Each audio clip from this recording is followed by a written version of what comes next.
எங்கள் ஊரில் 4 மணிக்கெல்லாம் நல்லா வெளிச்சம் பளிர்ச்சின்னு காய்ச்சுங்க. கொஞ்சம் 4:30 மணி போல் சரியான மழை, காற்று மழைனாலும் மழை, காற்று அவ்வளோ மழை காற்றடிச்சிச்சு. அந்த காற்று மழையிலே எங்கள் அம்மா ஓடி அடுப்பை மூடிச்சு. ஏன்னா நம்மளுக்கு அதோட சோறு போடுற தெய்வம், அதனால அடுப்பை மூடிட்டு வந்தாங்க.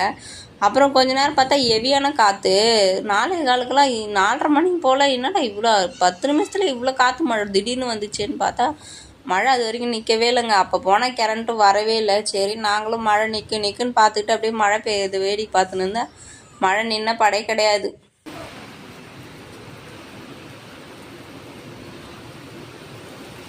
அப்புறம் ஒரு கட்டம் போல் ரொம்ப மழை அதிகமாக ஜோராக பெய்ய ஆரம்பிச்சிச்சு. பார்த்தா காற்று அதிகமாக வர ஆரம்பிச்சிச்சு. எங்கள் வீட்டு முருங்கை மரமும் உடச்சிக்கிச்சு.